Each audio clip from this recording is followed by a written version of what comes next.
ഈ ഭൂമി ലോകത്ത് മറ്റേതൊരു സൃഷ്ടിയേക്കാളും ബുദ്ധി കൊണ്ടും വിവേകം കൊണ്ടും കഴിവ് കൊണ്ടും തൻ്റെ ഇടം കൊണ്ടും സാമർത്ഥ്യം കൊണ്ടും മുന്നിൽ നിൽക്കുന്നവരാണ് മനുഷ്യരായിട്ടുള്ള നമ്മൾ. ഭൂമി വിട്ട് വാനലോകത്തുകൂടെ സഞ്ചരിച്ച് എത്രയോ മൈലുകൾ കിലോമീറ്ററുകൾ താണ്ടിക്കടന്ന് പ്രത്യേകമായ സംവിധാനങ്ങൾ രൂപപ്പെടുത്തി അവിടെ പഠനങ്ങൾ നടത്തി, അന്വേഷണങ്ങൾ നടത്തി, കണ്ടെത്തലുകൾ നടത്തി തിരിച്ചു വന്ന മുൻഗാമികൾ ജീവിച്ചു പോയിട്ടുള്ള മണ്ണിലാണ് നമ്മൾ കഴിഞ്ഞുകൊണ്ടിരിക്കുന്നത്. ആർത്തിരമ്പി വരുന്ന തിരമാലകൾ അതിനെല്ലാം വകഞ്ഞു മാറ്റി വേദിച്ച് താഴെ ഊളിയിട്ട് മത്സ്യങ്ങളുടെ കൂടെ ഒരുപക്ഷെ അന്തർവാഹിനികളിലോ മുങ്ങിക്കപ്പലുകളിലോ താഴേക്ക് പോയി മത്സ്യലോകത്ത് ചെലവഴിച്ച് മടങ്ങി വന്നവരും നമ്മുടെ മുൻഗാമികളിൽ കഴിഞ്ഞു പോയിട്ടുണ്ട്. ചുരുക്കത്തിൽ കരയും കടലുമൊക്കെ തങ്ങളുടെ വരുതിയിൽ കൊണ്ടുവരുന്നിടത്ത് വിജയിച്ചവരാണ് ഈ നിസ്സാരന്മാരായിട്ടുള്ള മനുഷ്യർ. ഇങ്ങനെയൊക്കെ വിജയിച്ചിട്ടുണ്ടെങ്കിലും ഈ മനുഷ്യനെപ്പറ്റി, നമ്മളെപ്പറ്റി വിശുദ്ധ ഖുർആൻ ചില വെളിപ്പെടുത്തലുകൾ, ചില പച്ചയായ സത്യങ്ങൾ ബോധ്യപ്പെടുത്തി തന്നിട്ടുണ്ട്. ഒരു ഭാഗത്ത് ഖുർആൻ പറഞ്ഞത് ഖുലിക്കൽ ഇൻസാനു ലഈഫ, മനുഷ്യൻ സൃഷ്ടിക്കപ്പെട്ടിരിക്കുന്നത് തീർത്തും ദുർബലാവസ്ഥയിലാണ്. ഈ ദുർബലതയും ഈ കഴിവുകേടും പോരായ്മയും ബലഹീനതയും ഒക്കെ നമ്മൾ എത്രയോ സന്ദർഭങ്ങളിൽ പുറത്തെടുത്തവരാണ്. ഈ കൊറോണയുടെ ആ സന്ദർഭങ്ങളൊക്കെ നമുക്ക് ഏറ്റവും വലിയ ഉദാഹരണമാണ്. നമ്മളൊക്കെ നമ്മുടെ വീടകങ്ങൾ അതിൻ്റെ ഉള്ളിൽ അടച്ച് ദിവസങ്ങൾ പേടിയോടുകൂടി, ഭീതിയോടുകൂടി, പുറത്തേക്ക് പോലും ഇറങ്ങാൻ കഴിയാത്ത വിധം മുഖാവരണം ധരിച്ച് എല്ലാ സമയത്തും കഴുകി, സോപ്പിട്ട് കഴുകി കാത്ത് സൂക്ഷിച്ചവരായിരുന്നു. ഇതാണ് ഖുർആൻ നമ്മുടെ ദുർബലതയെ ബോധ്യപ്പെടുത്തുന്നത്. 2003 ഫെബ്രുവരി 1 ലോകത്ത് നടന്ന വേറെ ഒരു ദുരന്തമുണ്ടായിരുന്നു. ആ ദുരന്തത്തെക്കുറിച്ച് കേട്ടവരായിരിക്കും ഈ സദസ്സിലിരിക്കുന്ന അധികം ആളുകളും. അമേരിക്കയിലെ ബഹിരാകാശങ്ങളെക്കുറിച്ച് ഗവേഷണം നടത്തുന്ന നാസയിൽ നിന്ന് 7 അംഗങ്ങൾ വരുന്ന ഒരു സംഘം ഇത്തരമൊരു യാത്ര നടത്തുകയാണ്. ആ യാത്രയ്ക്ക് വേണ്ടി എത്രയോ കാലം മുമ്പ് അവർ അതിനുവേണ്ട ഒരുക്കങ്ങളും അതിനുവേണ്ട ക്രമീകരണങ്ങളും എല്ലാം നടത്തി അത് പൂർത്തിയായ മുറക്കവർ യാത്ര ആരംഭിക്കുമ്പോൾ ആ സംഘത്തിൽ 7 ആളുകളിൽ 6 പുരുഷന്മാരും ഒരു സ്ത്രീയും ഉണ്ടായിരുന്നു. ആ സ്ത്രീ വിശിഷ്യ നമ്മുടെ നാട്ടുകാരിയായിരുന്നു, ഇന്ത്യക്കാരിയായിരുന്നു. അവരുടെ പേരും നാമവും ഇവിടെയുള്ളവർക്ക് അധികവും അറിയാം. കൽപ്പന ചൗള എന്നായിരുന്നു. അവരാ യാത്രയിൽ കഴിക്കുവാനുള്ള ഭക്ഷണം ക്യാപ്സൂൾ രൂപത്തിൽ, ഗുളിക രൂപത്തിലാണ് കൊണ്ടുപോയത്. അവർക്ക് കുടിക്കുവാനുള്ള വെള്ളമടക്കം വായുമണ്ഡലത്തിൽ നിന്ന്, ഭൗമമണ്ഡലത്തിൽ നിന്ന് പുറത്തേക്ക് കിടക്കുമ്പോൾ അവർക്ക് ശ്വസിക്കുവാനുള്ള വായുവടക്കമെല്ലാം കുറ്റമറ്റ രൂപത്തിൽ കൊണ്ടുപോയി അവിടെ എത്തി 16 ദിവസം അവിടെ ചെലവഴിച്ച് 17ാമത്തെ ദിവസം അവർ നാട്ടിലേക്ക് തിരിക്കുമ്പോൾ അമേരിക്കയിലെ നാസയിലെ ഓരോ ശാസ്ത്രജ്ഞനും കൈ ഉയർത്തി നിന്ന് പ്രാർത്ഥിച്ചത്, കൈകൂപ്പി നിന്നുകൊണ്ട് പ്രാർത്ഥിച്ചത് എന്തായിരുന്നു? ഒറ്റ കാര്യമായിരുന്നു. നമ്മുടെ പ്രിയപ്പെട്ട സഹോദരങ്ങൾ അവർക്കൊരാപത്തും വന്നു ഭവിക്കാതെ അവർ സഞ്ചരിക്കുന്ന വാഹനത്തിന്റെ പേടകത്തിന്റെ ചക്രങ്ങൾ ഭൂമിയിൽ പതിക്കണമെന്നായിരുന്നു. അവരവരുടെ യാത്ര ആരംഭിച്ച് എത്രയോ മൈലുകൾ സഞ്ചരിച്ച് ഭൗമമണ്ഡലത്തിലേക്ക്, വായുമണ്ഡലത്തിലേക്ക് പ്രവേശിക്കാൻ സെക്കൻഡുകൾ ബാക്കിയിരിക്കെ അവരുടെ പേടകം പൊട്ടിത്തെറിച്ച് തകർന്നടിഞ്ഞ് ഒന്നുമല്ലാതായിപ്പോയി. ഈ 7 ആളുകൾ അന്നും ഇന്നും ലോകത്ത് ഒരു ഓർമ്മയായിട്ട്, സ്മരണയായിട്ട് ബാക്കി നിൽക്കുകയാണ്. നമ്മൾ ആലോചിക്കൂ, 14 നൂറ്റാണ്ടുകൾക്ക് മുമ്പ് വിശുദ്ധ ഖുർആൻ നമ്മെ ബോധ്യപ്പെടുത്തിയ ഒരു സത്യമുണ്ട്. യാ അയ്യുഹന്നാസ് അൻതുമുൽ ഫുഖറാഉ ഇലല്ലാഹ് വല്ലാഹു ഹുവൽ ഗനിയുൽ ഹമീദ്. മനുഷ്യരെ, നിങ്ങൾ അല്ലാഹുവിലേക്ക് തട്ടിക്കുമ്പോൾ നിങ്ങൾ ഏറ്റവും ദുർബലന്മാരാണ്, ദരിദ്രന്മാരാണ്, സാധുക്കളാണ്. അല്ലാഹുവാണ് ധന്യനും, അവനാണ് എല്ലാത്തിനും പോന്നവൻ, സ്തുത്യർഹൻ എന്നീ ആയത്ത് നമ്മളെ പഠിപ്പിക്കുന്നു. ഞാൻ എന്തിനാണ് ആമുഖമായിട്ട് ഇത് പറഞ്ഞത്? ഇന്ന് രാവിലെ മുതൽ ഇത്രയും സമയം എത്രയോ പ്രഭാഷണങ്ങൾ വ്യത്യസ്ത വിഷയങ്ങളിൽ നിങ്ങൾ കേട്ട് കഴിഞ്ഞു.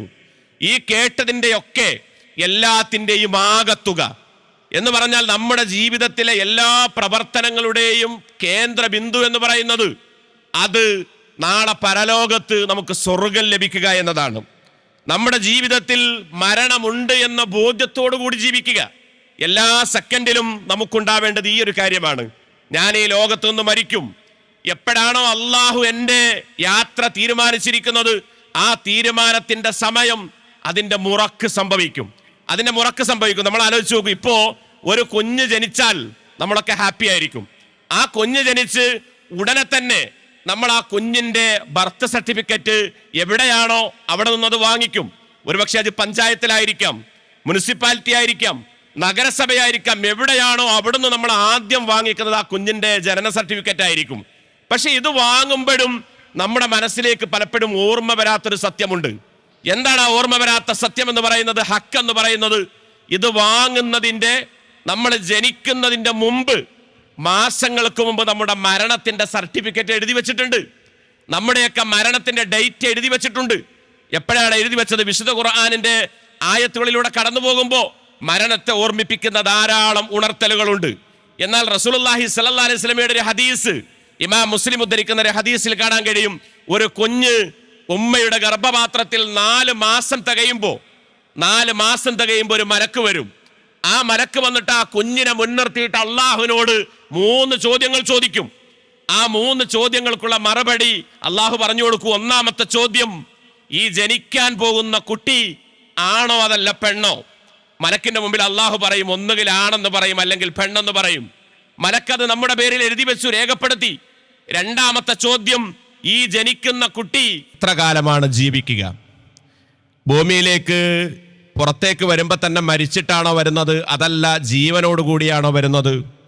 അങ്ങനെ ജനിച്ചു കഴിഞ്ഞാൽ എത്രയാണ് ആയുസ് എന്നും അള്ളാഹു പറഞ്ഞു കൊടുക്കും. മൂന്നാമത്തെ കാര്യം, ഈ കാലയളവിൽ, ജീവിക്കുന്ന കാലയളവിൽ എത്ര ഭക്ഷണം കഴിക്കും, എത്ര വെള്ളം കുടിക്കും എന്നും ഈ മലക്കിനോട് അള്ളാഹു നമ്മെ മുൻനിർത്തി പറയുമെന്ന് സ്വഹീഹായ ഹദീസിൽ നമുക്ക് കാണാൻ സാധിക്കും. എന്ന് വെച്ചാൽ നമ്മുടെയൊക്കെ ജീവിതത്തിൻ്റെ കൃത്യമായ അവധിയും നമ്മുടെ മടക്കവും തിരിച്ചുള്ള യാത്രയുമൊക്കെ രേഖപ്പെടുത്തപ്പെട്ട് കിടക്കുകയാണ്. ആ രേഖപ്പെടുത്തിയതിൽ നിന്നൊട്ടും യാതൊരു മാറ്റവും സംഭവിക്കാതെ എപ്പോഴാണോ അതിൻ്റെ തീരുമാനം, ആ സുന്നത്ത് അത് പൂർത്തിയാവുന്നത് ആ സമയത്ത് സംഭവിക്കുമെന്നുള്ളതാണ്. അങ്ങനെയാണെങ്കിൽ നമ്മെ സംബന്ധിച്ചിടത്തോളം ജീവിതത്തിൻ്റെ എല്ലാ സന്ദർഭങ്ങളിലും നമുക്കുണ്ടാവേണ്ടത് ഈ ഒരു ബോധമാണ്. മരണമുണ്ട് എന്ന ബോധ്യത്തോടു കൂടി നമ്മൾ ജീവിക്കുക. ആ മരണത്തിന് നമ്മൾ വിധേയപ്പെടും, നമ്മൾ അതിന് കീഴ്പ്പെടും എന്ന ആത്മവിശ്വാസത്തിലും ആത്മനിർവൃതിയിലും പ്രതീക്ഷയിലും. അതാണല്ലോ മുൻഗാമികളൊക്കെ അത്രയും വലിയ പ്രതീക്ഷയിലാണ് പറഞ്ഞത്.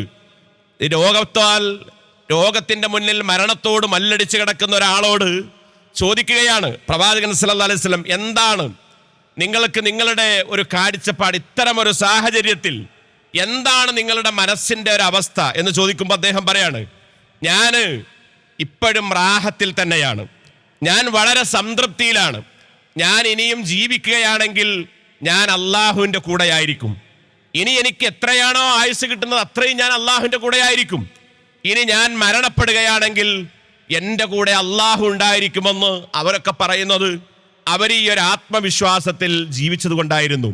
അതുകൊണ്ടാണ് ഖുർആൻ നമ്മുടെ മുമ്പിൽ ഓർമ്മപ്പെടുത്തിയ ധാരാളക്കണക്കിന് ആയത്തുകൾ അവിടെയൊക്കെ നമുക്ക് പറഞ്ഞു തരുന്നത് നമ്മുടെ വിചാരവും നമ്മുടെ വികാരവും ഈ രൂപത്തിലായി മാറേണ്ടതുണ്ട്. വിശുദ്ധ ഖുർആൻ അവസാനമായി അവതരിച്ച ആയത്ത് ജബലുന്നൂറിന്റെ മുകളിൽ ഹിറാ ഗുഹക്കുള്ളിൽ ആദ്യമായിട്ട് അവതരിച്ചത് നമുക്കൊക്കെ അറിയാം. ഇഖ്റ ബിസ്മി റബ്ബിക്കല്ലദീ ഖലഖ് ഖലഖൽ ഇൻസാന മിൻ അലഖ് ഇഖ്റ വറബ്ബുക്കൽ അക്റം അല്ലദീ അല്ലമ ബിൽ ഖലം അല്ലമൽ ഇൻസാന മാ ലം യഅലം. ഇതിൽ നിന്ന് ഖുർആനിന്റെ തുടക്കം, ആരംഭം കുറിച്ച് 23 വർഷക്കാലത്തെ പ്രവാചകത്വ ജീവിതത്തിലൂടെ കടന്നുപോയി അവസാനം അവതരിച്ച ആയത്തേതാണ്? സൂറത്തുൽ ബഖറയിലെ ഒരു സൂക്തമാണ്. എന്താണ് ആ സൂക്തം? വത്തഖൂ യൗമൻ തുർജഊന ഫീഹി ഇലല്ലാഹ് സുമ്മ തുവഫാ കുല്ലു നഫ്സിൻ മാ കസബത് വഹൽ ലാ യുളമൂൻ. അവസാനം ഇറങ്ങിയ സൂക്തം ഇങ്ങനെയാണ്: വത്തഖൂ യൗമൻ, നിങ്ങളൊരു ദിവസത്തെയാണ് സൂക്ഷിക്കേണ്ടത്, ഒരു ദിവസത്തെയാണ് നിങ്ങൾ മനസ്സിൽ കൊണ്ടു നടക്കേണ്ടത്. എന്താണ് ആ ദിവസത്തിന്റെ പ്രത്യേകതയെന്നോ? തുർജഊന ഫീഹി ഇലല്ലാഹ്, അള്ളാഹുലേക്ക് നിങ്ങൾ തിരിച്ചു വിളിക്കപ്പെടുന്ന ദിവസമാണത്. അള്ളാഹുലേക്ക് നിങ്ങൾ മടക്കപ്പെടുന്ന ദിവസമാണത്. ആ ദിവസത്തിൽ സുമ്മ തുവഫാ കുല്ലു നഫ്സിൻ മാ കസബത്, ഏതൊരു നഫ്സും എന്താണോ സമ്പാദിച്ചു വെച്ചിട്ടുള്ളത്, എന്താണോ അവൻ മുന്നൊരുക്കി വെച്ചിട്ടുള്ളത്, അത് പൂർണ്ണമായിട്ടും നൽകപ്പെടുന്ന ദിവസമാണ്. വഹും ലാ യുളമൂൻ, ഒരിക്കലും അന്നാ മനുഷ്യനൊരു അനീതിക്കും അതിക്രമത്തിനും വിധേയമാവുകയില്ല. ഒരനീതിയുടെ ലവലേശം പോലും അവൻ അനുഭവിക്കേണ്ടി വരില്ല. അള്ളാഹു അവസാനമായിട്ടിറക്കിയ ആയത്തിന് സൂക്തം ഇങ്ങനെയാണ്. അപ്പൊ നമ്മുടെ ജീവിതത്തിൽ അള്ളാഹുലേക്ക് മടക്കപ്പെടും എന്ന ഒരു ആത്മനിർവൃതി, ആ ഒരു പ്രതീക്ഷയാണ് നിരന്തരമായിട്ടുണ്ടാവേണ്ടത്. നമ്മൾ ആലോചിച്ചു, നമ്മൾ ഈ ഭൂമിയിലേക്ക് വന്നത് ഒറ്റക്കാണ്. നമ്മൾ ജനിച്ച ഉമ്മയുടെ ഗർഭപാത്രത്തിൽ നിന്നൊരു കുഞ്ഞായിട്ട്, ഒരാണായിട്ട്, ഒരു പെണ്ണായിട്ട് പുറത്തേക്ക് വന്നപ്പോൾ ഒരാളെയും നമുക്ക് അറിയുമായിരുന്നില്ല. പക്ഷെ ആ അറിയാത്തതിൻ്റെ പേരിൽ നമ്മൾ ആരെങ്കിലും ബുദ്ധിമുട്ടിയോ? നമ്മൾ ആരെങ്കിലും ഏതാനും സെക്കൻഡുകളെങ്കിലും കഷ്ടപ്പെട്ടിട്ടുണ്ടോ? ഇല്ല. നമ്മളെ സ്വീകരിക്കാൻ ഏറ്റവും ചുരുങ്ങിയത് നമ്മുടെ കുടുംബങ്ങളെങ്കിലും കാത്തിരിക്കുന്നുണ്ടായിരുന്നു, നമ്മുടെ മാതാപിതാക്കൾ കാത്തിരിക്കുന്നുണ്ടായിരുന്നു. അവരെ നമ്മെ കാണാനുള്ള സന്തോഷത്തിൽ നമുക്ക് വേണ്ടി എത്രയോ ദിവസങ്ങളായിട്ട് പ്രതീക്ഷിച്ചിരിക്കുകയാണ്. ജോലി മാറ്റിവെച്ച്, എല്ലാം മാറ്റിവെച്ച്, ഒരുപക്ഷെ ഒരു പിതാവ് ആ പ്രസവത്തിന്റെ സമയമാകുന്നതിന്റെ ദിവസങ്ങൾക്ക് മുമ്പ് വിദേശത്താണെങ്കിൽ അവിടുന്ന് ലീവ് അടിച്ച് നാട്ടിൽ വരും. എന്തിനാണ് വരുന്നത്? ആ സന്തോഷത്തിൽ പങ്കെടുക്കാൻ. ആ സന്തോഷത്തിൽ പങ്കാളിയായി പുറത്തേക്ക് പറന്നു വീഴുന്ന കുഞ്ഞിനെ കാണുമ്പോഴുള്ള ഒരു സന്തോഷമുണ്ട്, ആത്മീയമായിട്ടുള്ളൊരു ചൈതന്യമുണ്ട്. അപ്പൊ നമ്മൾ ആരും ഒറ്റയ്ക്ക് ഇങ്ങോട്ട് വന്നതിന്റെ പേരിൽ ആരും കഷ്ടപ്പെട്ടിട്ടില്ല. നമ്മൾ ചിന്തിക്കൂ, കാസർഗോഡ് ജനിച്ചൊരു കുഞ്ഞിന്റെ ഹൃദയത്തിന്റെ മിടിപ്പ് അപൂർണമാണെന്ന് വൈദ്യശാസ്ത്രം വിധി എഴുതിയിട്ട് അവർ പറഞ്ഞു, കുറഞ്ഞ മണിക്കൂർ കൊണ്ട്, 8-10 മണിക്കൂർ കൊണ്ട് തിരുവനന്തപുരത്തുള്ള സൂപ്പർ സ്പെഷ്യാലിറ്റി ഹോസ്പിറ്റലിൽ നിങ്ങളുടെ കുഞ്ഞിനെ എത്തിച്ചാൽ ജീവിതം തിരിച്ചു കൊണ്ടുവരാം, അപകടത്തിൽ നിന്ന് രക്ഷപ്പെടുത്താം. ഇത് പറഞ്ഞപ്പോൾ എത്ര പെട്ടെന്നാണ് ആ കുട്ടിയെ കൊണ്ടുപോകാനുള്ള ആധുനിക ക്രമീകരണങ്ങളും സൗകര്യങ്ങളുമുള്ള ആംബുലൻസ് സംവിധാനിക്കപ്പെട്ടത്.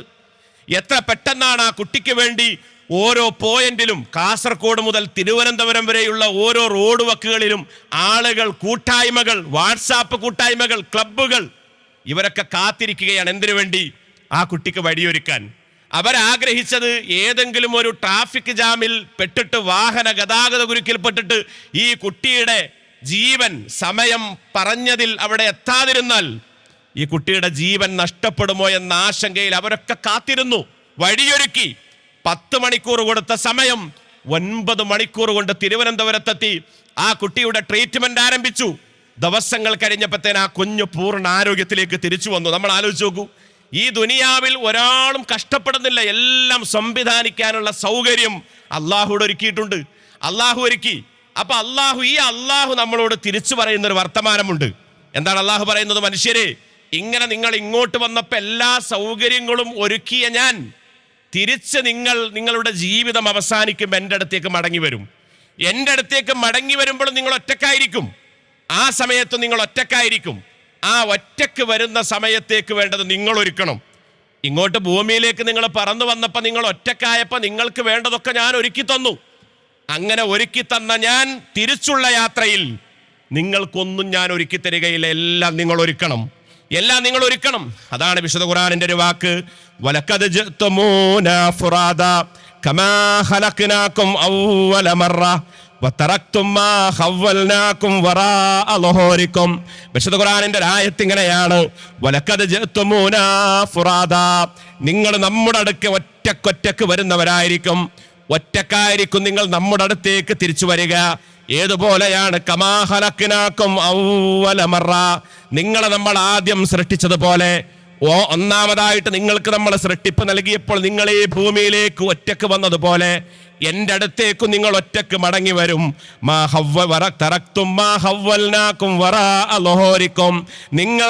നിങ്ങളുടെ മുമ്പിൽ സമ്പാദിച്ചത് മുഴുവൻ, നിങ്ങളൊരായുസ്സിൽ ഒരുക്കിയത് മുഴുവൻ എല്ലാം ഉപേക്ഷിച്ചിട്ടാണ് നിങ്ങൾ എൻ്റെ അടുത്തേക്ക് മടങ്ങി വരുന്നതെന്ന് ഖുർആൻ നമുക്ക് പറഞ്ഞു തരികയാണ്. എല്ലാം ഒഴിവാക്കിയിട്ട് അള്ളാഹുവിൻ്റെ അടുത്തേക്ക് തിരിച്ചു പോകും എന്ന ഒരു കാഴ്ചപ്പാട് വിശുദ്ധ ഖുർആൻ നമുക്ക് പങ്ക് വെച്ച് നൽകുമ്പോൾ, നമ്മുടെ മനസ്സിലേക്ക് അത് ഇട്ടു തരുമ്പോൾ, ഈ ഒരു മനസ്സ് നിരന്തരമായിട്ട് നമുക്കുണ്ടാവണം. നമ്മൾ ഈ ദുനിയാവിലെ ജീവിതം എന്ന് പറയുമ്പോൾ പലപ്പോഴും നമ്മൾ ആസ്വാദനം, ഖുർആൻ തന്നെ പല ഭാഗത്തും പറഞ്ഞ് അത് ലഹ്വാണ്, ലഹുവാണ്, കളിയും വിനോദവും താൽക്കാലികമായിട്ടുള്ള കുറച്ച് വിഭവങ്ങളൊക്കെയാണ് ദുനിയാവ്. എന്നാൽ ഈ ദുനിയാവിൻ്റെ അപ്പുറത്ത് നിങ്ങൾ എല്ലാം ഒഴിവാക്കി എൻ്റെ അടുത്തേക്ക് വരുന്ന ഒരു ദിവസത്തെക്കുറിച്ചുള്ള ഒരു ചിന്തയാണ് അള്ളാഹു നമുക്ക് ഇട്ടുതരുന്നത്. വിശുദ്ധ ഖുർആൻ സൂറത്തുൽ ലുഖ്മാനിൻ്റെ ഒരായത്തിലൂടെ അള്ളാഹു നമുക്ക് പറഞ്ഞു തരികയാണ്, ഇന്ന വഅദല്ലാഹി ഹഖ്ഖുൻ ഫലാ തഗുറന്നകുമുൽ ഹയാത്തുദ് ദുനിയാ വലാ യഗുറന്നകും ബില്ലാഹിൽ ഗുറൂർ. ഇന്ന വഅദല്ലാഹി ഹഖ്ഖുൻ, തീർച്ചയായും അള്ളാഹുവിൻ്റെ കരാർ വാക്തത്വം സത്യമാണ്, അള്ളാഹുവിൻ്റെ കൽപ്പനയും അവൻ പറഞ്ഞ കാര്യങ്ങളും സത്യമാണ്. എന്നിട്ട് ഖുർആൻ പറയുന്നത് ഫലാ തഗുറന്നകുമുൽ ഹയാത്തുദ് ദുനിയാ, ഈ ദുനിയാവിലെ സുഖങ്ങളും സൗകര്യങ്ങളും പരലോകത്തെ നഷ്ടപ്പെടുത്താൻ കാരണമായി തീർന്നുകൂടാ. പരലോകത്തെ നിങ്ങൾക്ക് നഷ്ടപ്പെടാൻ അതൊരിക്കലും കാരണമായി കൂടാ. ഫലാ തഗുറന്നകും ബില്ലാഹിൽ ഗുറൂർ, അള്ളാഹുവിൽ നിന്നുള്ള ഒരു വഞ്ചകനും ദുനിയാവിലെ ഒരു വഞ്ചകനും നിങ്ങളെ വഞ്ചിക്കാതിരിക്കട്ടെന്ന് ഖുർആൻ നമുക്ക് പറഞ്ഞു തരുന്നു. അപ്പൊ ഖുർആനിന്റെ കൽപ്പന നമ്മൾ ആലോചിച്ച് നോക്കൂ. ഓരോരോ വാക്കുകളും നമ്മളെ ബോധ്യപ്പെടുത്തിക്കൊണ്ടിരിക്കുന്നത് ദുനിയാവ്, ഈ ദുനിയാവിലെ സുഖങ്ങളും സൗകര്യങ്ങളൊക്കെ അനുഭവിച്ച് ജീവിക്കുമ്പോൾ പലപ്പോഴും നമ്മൾ അള്ളാഹുവിനെ കുറിച്ച് അറിയാതെ മറന്നുപോകും. പിശാചും ശൈത്താനും കൂട്ടാളികളും ഒക്കെ നടത്തിക്കൊണ്ടിരിക്കുന്ന ശ്രമങ്ങളും അവരുടെ പരിശ്രമങ്ങളും അതാണ്. ദുനിയാവിൽ നമ്മളെ എങ്ങനെ പരാജയപ്പെടുത്താൻ സാധിക്കും, എങ്ങനെ ഈ ദുനിയാവ് നമ്മളെ വഞ്ചിക്കും എന്നതിലേക്കാണ് നമ്മളെ വഴി തിരിച്ചുകൊണ്ടിരിക്കുന്നത്. ഇപ്പോൾ ഒരു വിനോദത്തിനും അതിനൊക്കെ ഒരു സമയമുണ്ട്. ഇപ്പം നമ്മൾ ചിന്തിക്കൂ, നമ്മൾ ടൂർ പോകുന്നവരാണ്, വിനോദയാത്ര പോകുന്നവരാണ്, പുറത്തു പോയിട്ട് ഭക്ഷണം കഴിക്കുന്നവരാണ്. ഇപ്പോൾ ഓരോന്നിനും നമുക്കൊരു ആസ്വാദനമുണ്ട്. ഇപ്പോൾ ഉപ്പ പറയാണ് മക്കളോട്, ഇന്ന് നമുക്ക് വൈകുന്നേരം പുറത്തു പോയിട്ട് ഭക്ഷണം കഴിക്കാം. ഇപ്പോൾ അതൊരു ട്രെൻഡായി മാറിയിട്ടുള്ളൊരു ലോകത്താണ് നമ്മൾ ജീവിക്കുന്നത്. അപ്പോൾ ആ പുറത്തു പോയിട്ട് കഴിക്കാന്ന് പറഞ്ഞാൽ നമ്മുടെ മക്കൾക്കൊക്കെ ആ പറഞ്ഞത് മുതൽ ഹാപ്പി ആയിരിക്കും. അവിടെ മുതൽ ആ ആസ്വാദനവും അതിൻ്റെ സന്തോഷവും അവരുടെ മനസ്സിലേക്ക് ഇങ്ങനെ വരികയാണ്. അങ്ങനെ വന്ന് സമയം അടുക്കും തോറും അത് കൂടിക്കൂടി വരും. ഒരു ടൂറാണെങ്കിലും അങ്ങനെയാണ്, ആ ദിവസം അടുക്കും തോറും നമുക്ക് അതിനോടുള്ള താല്പര്യം കൂടിക്കൂടി വരും. അങ്ങനെ വൈകുന്നേരം നമ്മളൊരു ഇശാ കഴിഞ്ഞ് മഗ്‌രിബ് കഴിഞ്ഞ് ഒന്നിച്ച് വാഹനത്തിൽ പുറത്തേക്കൊരു ഹോട്ടലിലേക്ക് ഭക്ഷണത്തിന് പോവാണ്. അങ്ങനെ ആ ഹോട്ടലിലെത്തി, അവിടെ എത്തി അവിടെ ഇരുന്നത് മുതൽ വീണ്ടും സന്തോഷം വർദ്ധിക്കുന്നു. ഭക്ഷണത്തിന് ഓർഡർ കൊടുത്തു, ഉടനെ തന്നെ സപ്ലയർമാർ നമ്മുടെ മുമ്പിൽ പ്ലേറ്റും ഗ്ലാസുകളും വെള്ളവും മറ്റുമൊക്കെ കൊണ്ടുവെക്കുന്നു. അപ്പൊ വീണ്ടും നമുക്കിങ്ങനെ ആസ്വാദനം വരികയാണ്, മനസ്സിൽ സന്തോഷം. അങ്ങനെ ആ ഭക്ഷണം നമ്മുടെ മുമ്പിലേക്ക് വിളമ്പിക്കൊണ്ടുവരുമ്പോൾ ഒന്നുകൂടെ സന്തോഷം വർദ്ധിക്കുന്നു. പിന്നെ നമ്മളത് കഴിച്ച് കൈ കഴുകി അവിടുന്ന് തിരിച്ചു പോരുന്നതോടുകൂടി ആ സന്തോഷമൊക്കെ അവസാനിച്ചു. അത്രമാത്രം നീണ്ടു നിൽക്കുന്ന ഒന്നാണ് ദുനിയാവിലെ ആസ്വാദനം. ഏതും വിശുദ്ധ ഖുർആനിൽ ആസ്വാദനത്തിന് പ്രയോഗിച്ച പദം ദാക യദൂഖു എന്നാണ്. ദാക യദൂഖു എന്ന് പറഞ്ഞാൽ ആസ്വദിക്കുക എന്നാണ്, രുചിക്കുക. എങ്കിൽ നമ്മൾ ആലോചിക്കൂ, ഇതേ പദം തന്നെയാണ് നരകത്തിലെ ആസ്വാദനത്തിനും അള്ളാഹു പറഞ്ഞത്. നരകത്തിലെ ആ തീ ആസ്വദിക്കുന്നതിനും ആ ശിക്ഷ ആസ്വദിക്കുന്നതിനും ഇതേ പദമാണ് അള്ളാഹു ഉപയോഗിച്ചത്. യൗമ തബിയല്ലു വുജൂഹുൻ വതസ്വദ്ദു വുജൂഹുൻ. അള്ളാഹു പറയാം, നാളെ ചില മുഖങ്ങൾ കറുത്തതായി മാറും, ചില മുഖങ്ങൾ അന്ന് വെളുത്തതായി മാറും. അങ്ങനെയുള്ള ഒരു ദിവസം ഫമ്മല്ലദീന സ്വദ്ദത് വുജൂഹും, എന്നാൽ മുഖങ്ങൾ കറുത്തുപോയിട്ടുള്ള ആളുകൾ, മുഖത്ത് പരിഭവമുള്ള ആളുകൾ, മുഖത്ത് മ്ലാനതയും ദുഃഖവും സങ്കടവും അനുഭവപ്പെടുന്ന ഒരു ദിവസം അഥവാ പരലോകം. ആ ആളുകളോട് അള്ളാഹു പറയും, കഫർതും ബഅദ ഈമാനിക്കും, നിങ്ങൾ നിങ്ങളുടെ വിശ്വാസത്തെയൊക്കെ ഊട്ടി ഉറപ്പിച്ചതിന് ശേഷം നിഷേധിച്ചു, തള്ളിക്കളഞ്ഞു, അതുകൊണ്ടല്ലേ മനുഷ്യരെ നിങ്ങൾ ഇങ്ങനെ ആയിപ്പോയത്. എന്നിട്ട് അള്ളാഹു അവരോട് പറയുന്നത് പിന്നെ എന്താണ്? ഫദൂഖുൽ അദാബ ബിമാ കുൻതും തക്ഫുറൂൻ. നിങ്ങൾ അള്ളാഹുവിനെ നിഷേധിച്ചതുകൊണ്ട്, അള്ളാഹുവിനെ മറന്നുപോയത് കൊണ്ട് നിങ്ങൾ ഈ ശിക്ഷ ആസ്വദിക്കുവിനെന്ന് നരകത്തിന്റെ മുന്നിൽ അവരോട് പറയപ്പെടുമെന്ന് ഖുർആൻ പറയുമ്പോൾ അവിടെയും ദൗക്ക് എന്ന പദമാണ് ഉപയോഗിച്ചത്. അപ്പൊ ഈ ദുനിയാവിൽ നമ്മുടെ ആസ്വാദനം, ആ ആസ്വാദനമൊക്കെ താൽക്കാലികമാണ്. ഇതിന്റെ അപ്പുറത്ത് നമ്മൾ പരലോകമുണ്ട് എന്ന ബോധ്യത്തിൽ നമ്മൾ ആലോചിച്ച് നോക്കൂ. പരലോകം ഉണ്ട് എന്ന് പലപ്പോഴും നമുക്കൊക്കെ എല്ലാവർക്കും അറിയാം, പക്ഷെ നമ്മുടെ മനസ്സിൽ പലപ്പോഴും അത് സ്വാധീനിക്കുന്നില്ല. ഇപ്പൊ നമ്മുടെ നാട്ടിൽ ഭൗതികവാദികളും നിരീശ്വരവാദികളൊക്കെ പറയാൻ എന്താണ്, ജീവിതം എന്ന് പറയുന്നത് ഒന്ന് മാത്രമാണുള്ളത്. ആ ഒരു ജീവിതത്തെ പരമാവധി നിങ്ങൾ ഉപയോഗപ്പെടുത്തുക. ആ ജീവിതം ആസ്വാദനത്തോടുകൂടി, ഇതിൻ്റെ അപ്പുറത്ത് പിന്നെ ഒരു ജീവിതമില്ലെന്ന് പറഞ്ഞ് നമ്മളെ വഞ്ചിച്ചുകൊണ്ടിരിക്കുകയാണ്. അവർ പറയുന്നത് കിട്ടിയ അവസരം പരമാവധി ഉപയോഗപ്പെടുത്തുക. അതാണ് നേരത്തെ അവിടെ പറഞ്ഞതിൻ്റെ ആകത്തുക. പുതിയ കാലത്തൊക്കെ പുതിയ ന്യൂജൻ, പുതിയ ജനറേഷനൊക്കെ ആ രൂപത്തിൽ ഇങ്ങനെ അടിച്ചു പൊളിച്ച് ജീവിക്കുകയാണ്. അവരുടെ മനസ്സിൽ പരലോകത്തെക്കുറിച്ചുള്ള ചിന്തയോ ബോധമോ വിചാരമോ ഒന്നുമില്ലാത്ത വിധം ആ ഒരു അവസ്ഥയിലേക്ക് താഴ്ന്നുകൊണ്ടിരിക്കുന്ന ഒരു സാഹചര്യത്തിലാണ് നമ്മൾ ചിന്തിക്കേണ്ടത്. ഈ ദുനിയാവിനപ്പുറത്ത് ഒരു ലോകമുണ്ട്. നമ്മൾ ആലോചിച്ച് നോക്കും, പരലോകമുണ്ട് എന്നതിന് ദുനിയാവിൽ തന്നെ തെളിവാ. നമ്മുടെ ജീവിതത്തെ 3 ഘട്ടമായിട്ട് നമുക്ക് ഭാഗിക്കാം. ഒന്നാമത്തേത് ഉമ്മയുടെ ഗർഭപാത്രത്തിൽ 9 മാസവും ഏതാനും ദിവസവും നമ്മൾ ജീവിച്ച ജീവിതം. രണ്ടാമത്തെ ഘട്ടത്തിലാണ് ഇപ്പൊ നമ്മൾ ജീവിക്കുന്നത്. ഇനി മൂന്നാമത്തെ ഘട്ടം ഖബർ മുതൽ, നമ്മളെ മരിച്ച് ഖബറടക്കിയത് മുതൽ പിന്നെ ഖിയാമത്ത് നാൾ അവിടുന്ന് അങ്ങോട്ട് പിന്നെ അങ്ങോട്ട് അറ്റമില്ലാത്ത ബല്ലാഹിറത്തു ഹൈറം വ അബക്ക എന്നൊന്നും ജീവിക്കുന്ന പരലോകം. ഇനി നമ്മൾ ചിന്തിക്കൂ, ഒന്നാമത്തെ ഘട്ടം രണ്ടാം ഘട്ടം ഉണ്ട് എന്നതിന് തെളിവാണ്. രണ്ടാമത്തെ ഘട്ടം മൂന്നാം ഘട്ടം ഉണ്ട് എന്നതിന് തെളിവാണ്. എങ്ങനെയാണ് ആ തെളിവ്? ഒന്നാമത്തെ ഘട്ടം ഉമ്മയുടെ ഗർഭപാത്രത്തിൽ ജീവിക്കുന്ന ഒരു കുട്ടി, ആ കുഞ്ഞിന് കാലുണ്ട്, കൈയുണ്ട്, കണ്ണുണ്ട്, കാതുണ്ട്, എല്ലാം ഉണ്ട്. പക്ഷെ ഈ അവയവങ്ങളൊന്നും അവിടെ പ്രവർത്തിക്കുന്നില്ല. ആ കുഞ്ഞുമ്മയുടെ ഗർഭപാത്രത്തിൽ നമ്മളാരും ആ കാലുകൊണ്ട് നടക്കുന്നില്ല, ആരും ആ കൈ കൊണ്ട് പ്രവർത്തിക്കുന്നില്ല, ആ കണ്ണുകൊണ്ട് ഒന്നും കാണുന്നില്ല, ആ നാവ് കൊണ്ട് ഒന്നും സംസാരിക്കുന്നില്ല. അപ്പോ ഈ ഒന്നാമത്തെ ഘട്ടമായ ഗർഭപാത്രത്തിലെ ജീവിതം രണ്ടാമത്തെ ഘട്ടമായ ദുനിയാവുണ്ട് എന്നതിന് തെളിവാണ്. എന്താണ് തെളിവ്? ഈ അവയവങ്ങളൊക്കെ പ്രവർത്തന സജ്ജമാവണമെങ്കിൽ രണ്ടാം ഘട്ടമായ ദുനിയാവിലേക്ക് വരണം. ഈ കാലും കൈയും കണ്ണും കാതുമൊക്കെ പ്രവർത്തിക്കണമെങ്കിൽ രണ്ടാം ഘട്ടത്തിലേക്ക് വരണം. അപ്പൊ നമ്മൾ രണ്ടാം ഘട്ടത്തിലേക്ക് വന്നു. ഇനി മൂന്നാം ഘട്ടമായ പരലോകമുണ്ട് എന്നതിന് ഈ രണ്ടാം ഘട്ടത്തിൽ തെളിവാണ്. എന്താണ് തെളിവ്? പലപ്പോഴും ഇവിടെ ജീവിക്കുന്ന എല്ലാവർക്കും നീതി കിട്ടുന്നില്ല, സമ്പൂർണമായ നീതി ലഭിക്കുന്നില്ല. എത്രയോ ആളുകൾ അനീതിക്ക് വിധേയമാക്കപ്പെട്ടുകൊണ്ടിരിക്കുന്നു. ദാരുണമായി കൊല്ലപ്പെട്ട ആളുകൾ, കൊന്നൊടുക്കിയ ആളുകൾ, ഇവർക്കൊക്കെ നീതി കിട്ടണ്ടേ? ആ നീതിയുടെ ലോകമാണ് മൂന്നാം ഘട്ടമായ പരലോകം. ഇപ്പൊ ഉദാഹരണത്തിനൊരു വീട് കത്തി, നമ്മുടെ അയൽവാസിയുടെ വീട് രാത്രി തീപിടുത്തമുണ്ടായി. അവരുടെ നിലവിളി കേട്ട് നമ്മൾ ഓടി, നമ്മുടെ വീട്ടിലെ കുടുംബനാഥൻ ആ വീടിൻ്റെ ഉള്ളിൽ നിന്ന് കുറ്റിയിട്ട വാതിൽ ചവിട്ടിപ്പൊളിച്ച് ഉള്ളിലേക്ക് ചാടിക്കടന്നപ്പോൾ ആ തീയിലിങ്ങനെ അവർ പൊള്ളിക്കൊണ്ടിരിക്കുകയാണ്. ഭാര്യയും ഭർത്താവും 2-3 കുട്ടികളും. ഇയാൾ സാഹസികമായിട്ട് 1-2 ആളുകളും 2-3 ഒക്കെ ആളുകൾ കൂടിയിട്ട് ഈ തീ പൊള്ളിക്കൊണ്ടിരിക്കുന്ന ആളുകളൊക്കെ പുറത്തേക്ക് വലിച്ചിട്ടു. അങ്ങനെ ആശുപത്രി കൊണ്ടുപോയി. അവരൊക്കെ നീണ്ട ചികിത്സയിൽ സുഖം പ്രാപിച്ച് ഭേദപ്പെട്ട് തിരിച്ചു വന്നു. എന്നാൽ ഈ രക്ഷപ്പെടുത്തിയ ആളുകളിൽ ഒരാൾ മാരകമായി പൊള്ളലേറ്റ് മരിച്ചു. നമ്മൾ ആലോചിച്ച് നോക്കൂ, അയാൾ ആ ചെയ്ത നന്മയും പുണ്യവും അയാൾക്കതിന് പ്രതിഫലം കിട്ടണ്ടേ? നമ്മുടെ ബുദ്ധി പറയുന്നു അയാൾക്കതിന് കൂലി കിട്ടണം. ഈ ദുനിയാവിൽ വെച്ച് എങ്ങനെയാണ് അയാൾക്ക് കൂലി കൊടുക്കാൻ കഴിയുക? എങ്ങനെയാണ് അയാൾക്ക് പ്രതിഫലം കൊടുക്കാൻ കഴിയുക? എങ്കിൽ അള്ളാഹു പറയുന്നു അവർക്ക് പ്രതിഫലം കൊടുക്കാനുള്ള ലോകമാണ് പരലോകം. ആ പരലോകം ഉണ്ട് എന്ന ബോധത്തിലാണ് നമ്മൾ ജീവിക്കേണ്ടത്. അതാണല്ലോ വിശുദ്ധ ഖുർആൻ 2-3 കാര്യങ്ങൾ പറഞ്ഞു. ഒന്ന്, പരലോകത്തെക്കുറിച്ച് പറഞ്ഞിടത്ത് ഇൽമുൽ യഖീൻ എന്ന് പറഞ്ഞു. രണ്ടാമത്തേത് ഐനുൽ യഖീൻ എന്ന് പറഞ്ഞു. മൂന്നാമത്തേത് ഹക്കുൽ യഖീൻ എന്ന് പറഞ്ഞു. സൂറത്തു തകാസുർ നമ്മൾ പരിശോധിച്ച് നോക്കൂ, നമുക്കൊക്കെ പരിചയമുള്ള സൂറയാണ്.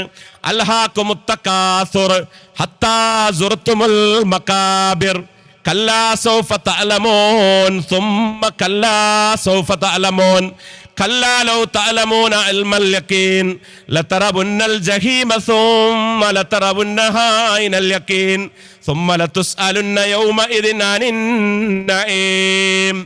പരസ്പരം നിങ്ങളുടെ പെരുമ നടിക്കൽ നിങ്ങൾ അശ്രദ്ധയിലാക്കിയിരിക്കുന്നു.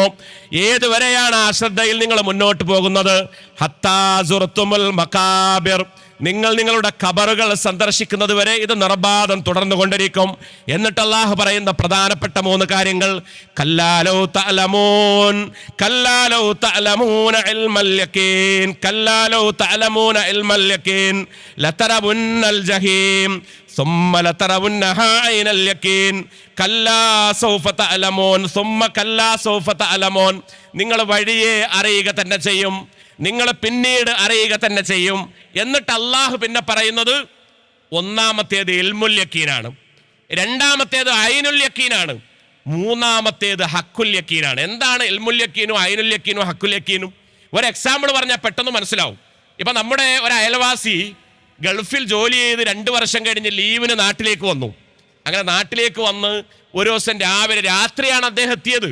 സുബഹിക്ക് അദ്ദേഹം പള്ളിയിലേക്ക് വന്നു. അപ്പോൾ പള്ളിയിലേക്ക് വരുമ്പോൾ നമ്മളൊക്കെ പരസ്പരം സലാം പറയും, എല്ലാവർക്കും അദ്ദേഹം കൈ കൊടുക്കും, അദ്ദേഹത്തിൻ്റെ വിശേഷങ്ങളൊക്കെ നമ്മൾ അങ്ങോട്ട് ചോദിക്കും ഇങ്ങോട്ട് ചോദിക്കും, എല്ലാം ചോദിച്ചിങ്ങനെ വർത്താനൊക്കെ പറഞ്ഞ് സുബൈ കഴിഞ്ഞ് കുറച്ച് സമയം ഇങ്ങനെ സംസാരിച്ചിരുന്നു. അപ്പോൾ അദ്ദേഹം നമ്മളോട് പറഞ്ഞു, നല്ല അവസ്ഥയാണ്, സുഖമായിരുന്നു, നല്ല ജോലിയാണ്, സാലറി കുഴപ്പമില്ല എന്നൊക്കെ പറഞ്ഞിട്ട് യാത്രയൊക്കെ എളുപ്പമായിരുന്നു. ഇതൊക്കെ കഴിഞ്ഞിട്ട് അദ്ദേഹം പറഞ്ഞു, ഞാൻ ഇന്നലെ വന്നപ്പോൾ ഒരു 10 കിലോ ഈത്തപ്പഴം കൊണ്ടുവന്നിട്ടുണ്ട്. 10 കിലോ ഈത്തപ്പഴം, നല്ല മുന്തിയ ഈത്തപ്പഴം ഞാൻ കൊണ്ടുവന്നിട്ടുണ്ട്. ഇത് കേൾക്കുമ്പോൾ ആർക്കും സംശയമല്ല, ഈ പറഞ്ഞത് വളരെ കൃത്യ. ഗൾഫിൽ നിന്ന് വരുന്നവരൊക്കെ കൊണ്ടുവരുന്നതാണ് ഈ ഈത്തപ്പഴം. ഇത് കൊണ്ടുവന്നു എന്ന് പറഞ്ഞപ്പോൾ നമ്മളൊക്കെ വിശ്വസിച്ചു. ഇതിനാണ് ഇൽമുൽ യക്കീൻ എന്ന് പറയാം. ഇതാണ് യക്കീനായ അറിവ് എന്ന് പറഞ്ഞാൽ ഉറപ്പുള്ള അറിവ്. യക്കീൻ എന്ന് പറഞ്ഞാൽ ഉറപ്പ് എന്നാണ്. ഉറപ്പുള്ള അറിവാണ് ഈ മനുഷ്യൻ പറഞ്ഞത്. നമ്മളൊക്കെ വിശ്വസിച്ചു. അങ്ങനെ നമ്മൾ പിരിഞ്ഞു. അദ്ദേഹം വീട്ടിൽ പോയി, നമ്മളെ വീട്ടിൽ പോയി. അങ്ങനെ നമ്മൾ മഗ്‌രിബിന് പള്ളിയിൽ ബാങ്ക് കൊടുക്കുന്നതിൻ്റെ കുറച്ച് നേരത്തെയൊക്കെ നമ്മൾ വന്നിങ്ങനെ പുറത്തിങ്ങനെ ഇരിക്കുമ്പോൾ അദ്ദേഹം ഇങ്ങനെ നടന്നു വരുന്നുണ്ട്. അപ്പം അദ്ദേഹത്തിൻ്റെ കയ്യിൽ ഒരു കീസിൽ ഒരു 2 കിലോയോളം ഈത്തപ്പഴം തൂക്കി പിടിച്ച് അദ്ദേഹം വരുന്നുണ്ട്. അപ്പം ഇങ്ങനെ മുറ്റത്തെത്തിയപ്പോൾ തന്നെ നമ്മളത് കണ്ടു. നമ്മളത് കണ്ടപ്പോൾ നമുക്ക് ഉറപ്പായി അദ്ദേഹം രാവിലെ പറഞ്ഞത് ഇതിനാണ് ഐനുൽ യക്കീൻ, അഥവാ നമ്മൾ കണ്ണുകൊണ്ട് അത് കണ്ടു. അദ്ദേഹം വന്ന് പള്ളിയുടെ ഒരു ഭാഗത്ത് അത് വെച്ചു. മഗ്‌രിബ് നിസ്കാരം കഴിഞ്ഞിട്ട് പറഞ്ഞു, എല്ലാവരും ഇരിക്കണം, നമുക്ക് കുറച്ച് സമയം സംസാരിക്കാം. അങ്ങനെ എല്ലാവരും ഇരുന്നപ്പോൾ തന്നെ അദ്ദേഹം ഈ ഈത്തപ്പഴം ഇങ്ങനെ എല്ലാവർക്കും ഒരു 2 3 എടുത്തു കൊടുത്തു. എല്ലാവരും ഇതിങ്ങനെ കഴിച്ച് അതിൻ്റെ ടേസ്റ്റ് അറിഞ്ഞു. ഇതിനാണ് ഹക്കുൽ യക്കീൻ എന്ന് പറയാം. ഹക്കുൽ യക്കീൻ എന്ന് പറയാം. ആദ്യം അദ്ദേഹം പറഞ്ഞു, ഞാനിത് കൊണ്ടുവന്നിട്ടുണ്ട്, ഇത് ഇൽമുൽ യക്കീനാണ്. അള്ളാഹു നമ്മളോട് പറഞ്ഞു പരലോകമുണ്ട്, സ്വർഗമുണ്ട്, നരകമുണ്ട്. ഇതിനാണ് ഇൽമുൽ യക്കീൻ എന്ന് പറയാം. ഇനി എപ്പോഴാണിത് ഐനുൽ യക്കീനായി കണ്ണുകൊണ്ട് കാണുക? നമ്മുടെ കണ്ണടഞ്ഞ് നമ്മൾ മരിച്ച് നമ്മുടെ റൂഹ് വേർപ്പെട്ട് നമ്മളെ ഖബറിൽ കൊണ്ടുപോയിട്ട് ഖബറടക്കിയത് മുതൽ ഈ കാര്യം നമ്മൾ കണ്ടുകൊണ്ടിരിക്കും. നരകവും കാണും, സ്വർഗവും കാണും. അതാ ഖുർആൻ പറഞ്ഞത്, രാവിലെയും വൈകുന്നേരവും സ്വർഗവും നരകവും അതിൻ്റെ ആളുകൾക്ക് ഇങ്ങനെ പ്രദർശിപ്പിക്കും. ആ കവാടം ഇങ്ങനെ തുറന്ന് കാണിച്ചു കൊടുക്കും. ഇതിനാണ് ഐനുൽ യക്കീൻ. ഇനി ഹക്കുൽ യക്കീൻ എപ്പോഴാണ്? ഖിയാമത്ത് നാൾ സംഭവിച്ച് ഈ ഹിസാബും വിചാരണയൊക്കെ കഴിഞ്ഞ് അള്ളാഹു സ്വർഗം ചില ആളുകൾക്ക് കൊടുക്കും, വിജയിച്ചവർക്ക്, പരാജയപ്പെട്ടവർക്ക് നരകം കൊടുക്കും. അപ്പോഴാണ് ഇത് നമ്മൾ നേർക്ക് നേരെ അനുഭവിക്കും. അതിനാണ് ഹക്കുൽ യക്കീൻ എന്ന് പറയാം. നമ്മുടെ വിഷയം പരലോകമുണ്ട് എന്ന ബോധ്യത്തോടു കൂടി ജീവിക്കുക. ഇത് പലപ്പോഴും നമ്മളിങ്ങനെ കേൾക്കുമ്പോൾ നമ്മുടെ മനസ്സിലുണ്ടാവും, എന്നാൽ അത് കഴിഞ്ഞാൽ മറന്നുപോകും. നമ്മൾ ആലോചിച്ച് നോക്കി, ഈ ദുനിയാവിലെ ജീവിതം എന്ന് പറഞ്ഞാൽ 10, 60, 70 കൊല്ലാണ്. ഈ വർഷത്തിനിടയിൽ ജീവിക്കുമ്പോഴൊക്കെ നമ്മുടെ മനസ്സിലുണ്ടാവേണ്ട വിചാരം എന്താണ്? നമ്മുടെ മനസ്സിലുണ്ടാവേണ്ട വിചാരം, പടച്ചവനെ നിന്റെ പരലോകം വരും, അത് സംഭവിക്കും, അത് ഏതോ ഒരു സമയത്ത് സംഭവിക്കും.